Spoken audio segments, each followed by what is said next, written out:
Hello, wonderful Tech Social Cloud community. It's Anjali, and I'm thrilled to welcome each one of you to today's video. Whether you are a long-time subscriber or if you are just stumbled upon our channel, I'm genuinely grateful to have you here.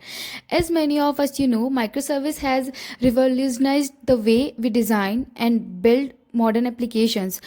They offer unparalleled flexibility, scalability, and resilience. However, one of the key challenge in working with a microservice is establishing effective communication between them. So let's explore the fascinating world of microservices and how they communicate with each other. In this video, we are going to learn microservices communication. We will learn definition, communication types, and how they can use in microservices architecture. By the end of the video, you will learn microservices sync and async communication. So let's start. So when we are talking about monolithic application, we said the communication in monolithic application is inter-process communication. So that means it is working on single process that invoke one of the another by using method calls. You just create a class and call the method inside of target module, all running the same process. This communication gives it a very simple, but at the same time components are highly coupled with each other. The hard to separate the scalability independently. What does it actually mean? So the term inter-process communication refer to the way different components or modules within the application interact with each other. Instead of being separate process communicating via network protocols or message passing, all components of the monolithic application run within a single process space. This means that when one component needs to communicate with each other, it does so by directly invoking methods or a function within the target module. You can see in the picture, in the figure 1, you can see the applications are tightly coupled, like they have a more interdependency and more coordination, more information flow. And in the other one, we have a loose coupling, less interdependency, less coordination, and less information flow.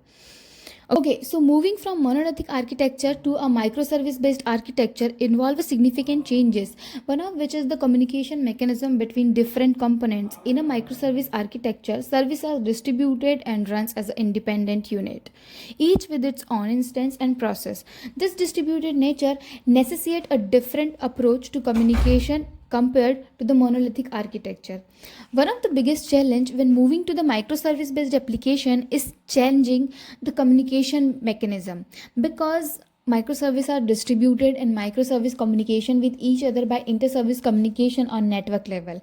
Each microservice has its own instance and process. Therefore, service must interact using an inter-service communication protocols like HTTP, gRPC, or message broker AMQP protocol. Since microservices are complex structure into independently developed and deployed services, we should be careful when considering communication types and manage them into design phase. Before deep dive into the design of microservice communication, it's crucial to understand different communication style and how they impact system architecture and behavior. Communication style can be indeed be classified along various axes, with one of the primary axes being whether the communication is synchronous or asynchronous. Microservice communication types, like we can divide it into the two types, synchronized communication and asynchronous communication. Client and service communicate with each other with many different types of communication. Mainly two types of communication can be classified into two axes, synchronized and asynchronous. So first let's talk about synchronized communication. Basically, we can say that the synchronized communication is using HTTP or gRPS protocol for returning sync response. The client sends a request and waits for a response from the service. So that means client code block their thread until the response reach from the server. In synchronized communication, there is a clear request response interaction between the client and the server. The client sends a request to the server and the server processes the request and sends back to the response. The synchronized communication protocol can be HTTP or HTTPS. In synchronized communication, the client sends a request with the using HTTP protocol and wait for the response from the service and sends back to the response. The synchronized communication protocol can be HTTP or HTTPS. In synchronized communication, the client sends a request with the using HTTP protocol and wait for the response from the service. So what does that mean? It means the client call the server and block client their operations. Client code will continue its task when it's receive a HTTP server response. So these operations called a synchronized communication. It has a pros and cons that we should consider when we pick this away. Like the main advantage of the synchronized communication is blocking context while a request is executing. But on the other hand, the execution process is straight. Now let's talk about asynchronous communication. What is asynchronous communication? Basically, in asynchronous communication, the client sends a request but it doesn't wait for the response from the service. So the key point here is that the client should not have blocked a thread while waiting for a response. The most popular protocol for this asynchronous communication is AMQP, which is Advanced Message Queuing Protocol. So with using AMQP protocol, the client sends the message with using message broker system like Kafka and RabbitMQ. This message consumes from the subscriber system in a async way and no one waiting for the response suddenly.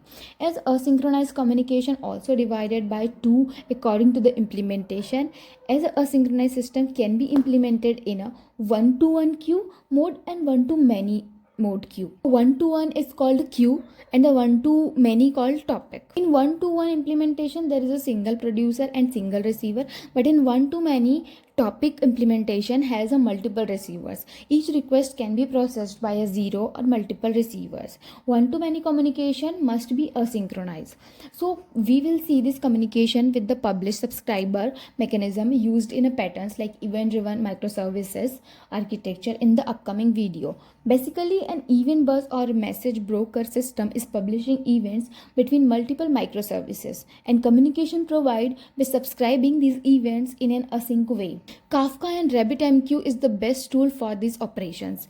As you can see that we have understand microservice communication types, sync and async communication, and microservice based applications will often use a combination of these two communication style. So we will design our e-commerce architecture with using both the communication types in upcoming video. So guys, thank you for tuning today. I hope this video has provided you with a comprehensive understanding of microservice communication. If you found this video valuable, don't forget to hit a like button, share with your peers, and subscribe to Tech Social Cloud for more insightful content on technical or any social stuff you support is greatly appreciated.